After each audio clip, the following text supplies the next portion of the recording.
দুশ্চিন্তা এবং ডিপ্রেশন আমাদের জীবনেরই অবিচ্ছেদ্য অঙ্গ। যত নবী রাসূল পৃথিবীতে এসেছেন এবং আল্লাহর যত প্রিয় বান্দাগত হয়েছেন, তাদের প্রত্যেকেরই জীবনে কম বেশি দুশ্চিন্তা এসেছে।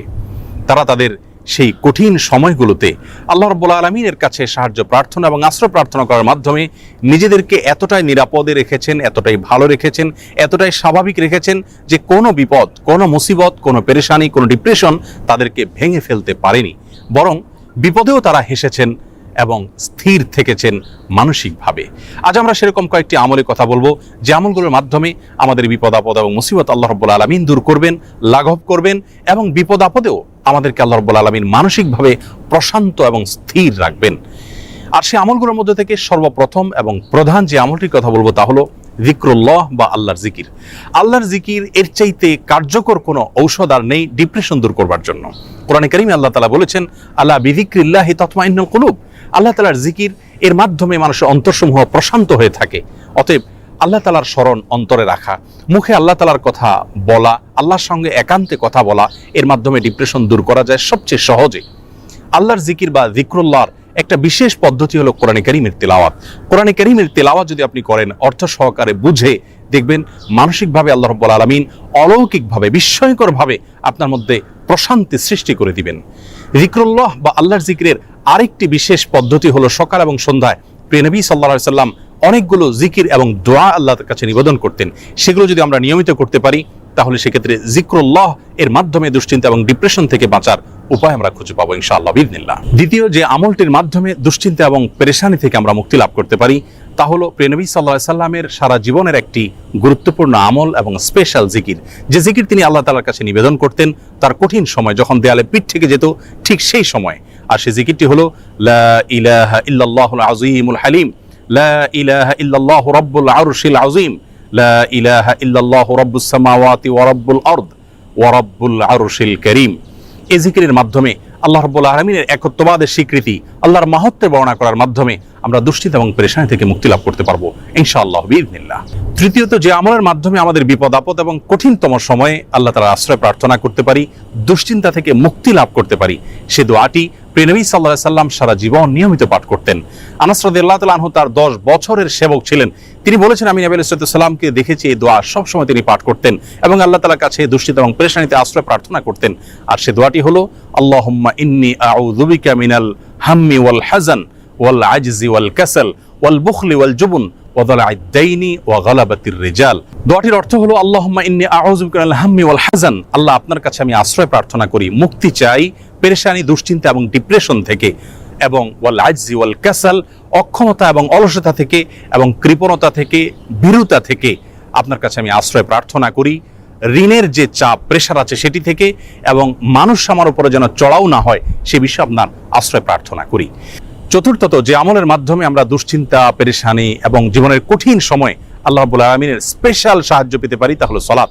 সালাত হলো আল্লাহর সঙ্গে সংযোগ স্থাপনের সবচাইতে সহজ মাধ্যম। প্রিয় নবী সাল্লাল্লাহু আলাইহি সাল্লাম বলেছেন, সহিহ মুসলিমে বর্ণিত হয়েছে, আকরাবু মা ইয়াকুনুল আবদু মির রাব্বিহি ওয়া হুয়া সাজিদ, বান্দা যখন সিজদায় চলে যায় তখন আল্লাহর সবচাইতে নিকটতম অবস্থানে সে চলে যায়, আল্লাহর সবচেয়ে কাছাকাছি যেতে পারে। এজন্য প্রিয় নবী সাল্লাল্লাহু আলাইহি সাল্লামের সারা জীবনের অভ্যাস ছিল, সূরা আবু দাউদে বর্ণিত হয়েছে, কানা ইযা হাযাবাহু আমরুন ফাযাআ ইলা সালাহ। প্রিয় নবী সাল্লাল্লাহু আলাইহি সাল্লামের জীবনে যখনই কোনো সমস্যা দেখা দিত তিনি সালাত আরম্ভ করতেন। এজন্য দুশ্চিন্তা থেকে মুক্তির জন্য সালাত এটি অতুলনীয় আমল, এর সঙ্গে অন্য কোনোটির কোনো তুলনা চলে না।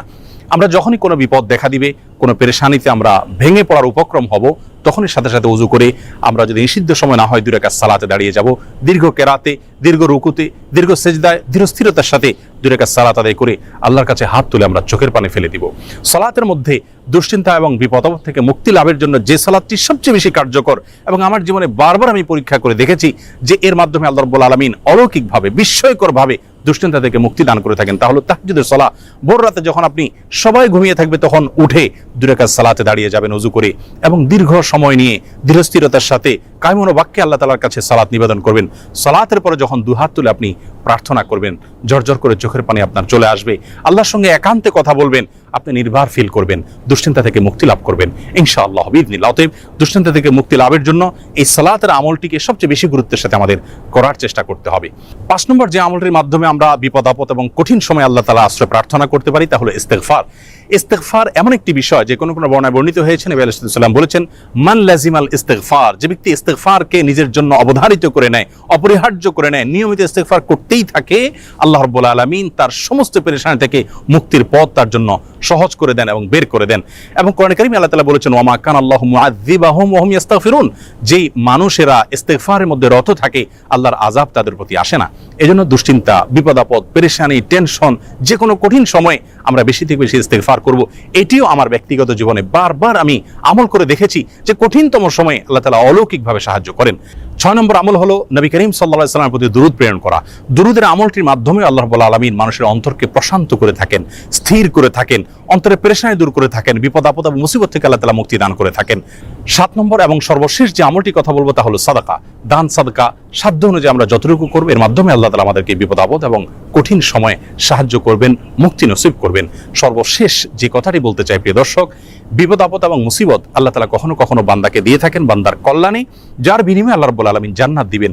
দুনিয়াতে যদি সারা জীবন আমরা কষ্ট করি, বিপদে থাকি, মুসিবতে থাকি, আর এর বিপরীতে যদি চিরকালের জন্য, অনন্ত অসীম কালের জন্য জান্নাত আমার হয়ে যায়, তাহলে এটা কিন্তু আমার লাভজনক বিনিয়োগ হলো। এটি আমার জন্য কোনো লস বা ক্ষতিকর কোনো কিছু নয়। এজন্য দুশ্চিন্তা বা পেরেশানি যদি কোনো কারণে দূর না হয়, নিশ্চিতভাবে একজন ঈমানদার মনে রাখবেন যে তার মাধ্যমে আল্লাহ রাব্বুল আলামিন তাকে মহা কল্যাণের পথে নিয়ে যাচ্ছেন। আল্লাহ রাব্বুল আলামিন কঠিন সময়গুলোতে আম্বিয়া আলাইহিস সালাতু ওয়াস সালামের মতো সবরে জামিল বা উত্তমভাবে সবর তথা ধৈর্য ধারণ করার তৌফিক নসিব করুন। সকল বিপদ আপদ, সকল দুশ্চিন্তা এবং পেরেশানি থেকে আমাদের সকলকে মুক্তি নসিব করুন। আসসালামু আলাইকুম ওয়া রাহমাতুল্লাহি ওয়া বারাকাতুহু।